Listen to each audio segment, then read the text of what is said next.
Hello, so our presentation is on PTSD. So the first question is, what is PTSD?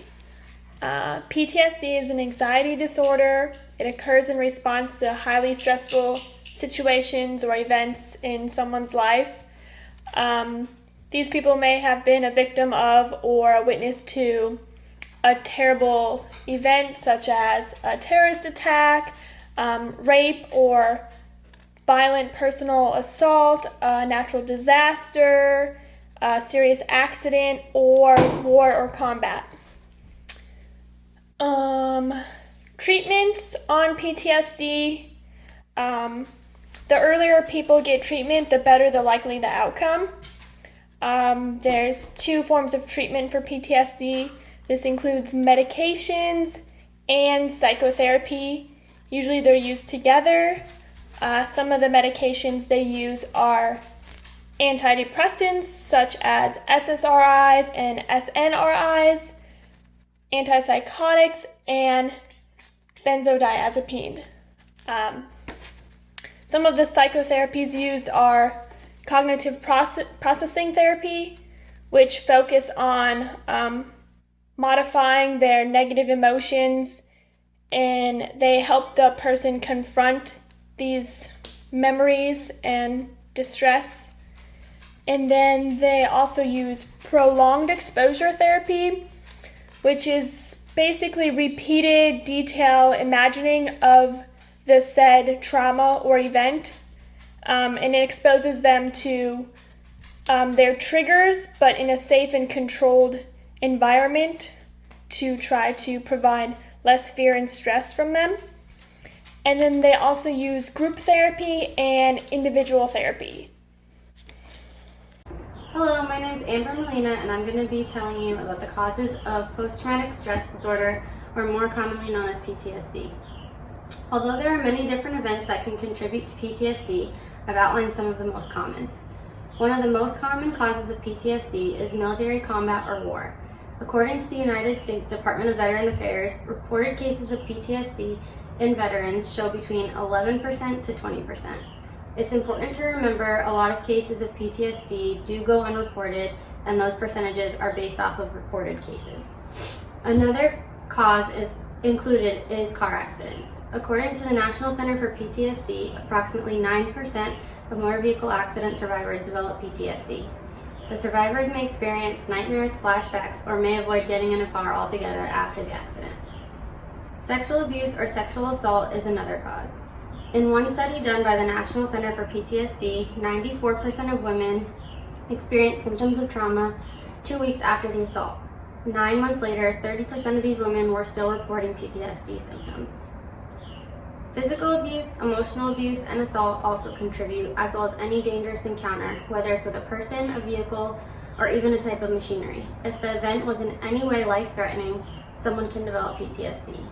Terrorist attacks are another cause of PTSD and are shown to affect a wide range of people.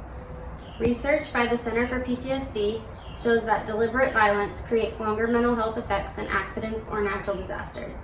Victims of terrorist attacks and their family members are likely to experience PTSD after the event.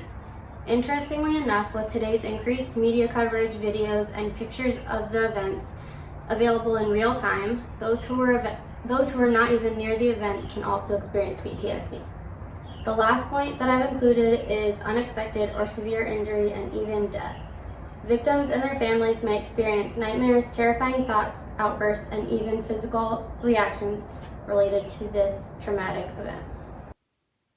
Hi, my name is Jesse Jean, and we're going to talk a little bit about the manifestations of PTSD. We have flashbacks, avoidance, behavior changes, mood swings, anhedonia, which is the loss of interest in things a person might be interested in usually, nausea, diaphoresis, which is intense sweating, and changes in reactivity. We're also going to talk a little bit about the clinical course of PTSD. It can occur at any age. Symptoms usually begin within the first 3 months, but there can be a delay of months or even years in some cases. Duration of symptoms varies. For some people, PTSD symptoms may gradually fade over time. Symptoms may increase when they encounter reminders of the tragic event, such as anniversaries. And next up, we have causes.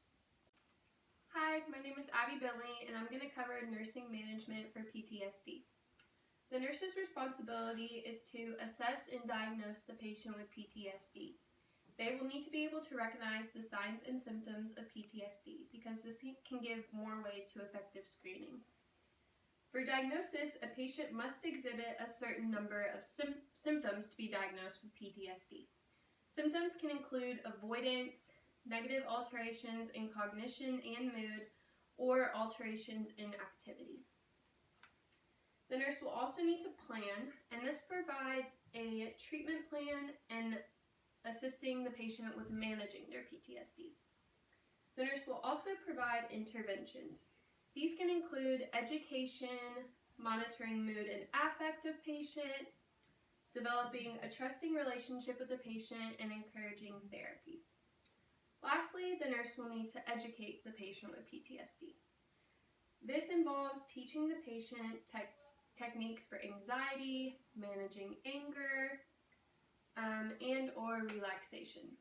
Next, we will go further into patient education. Hi, I'm Alexis Hill, and I'm going to be talking more about patient education.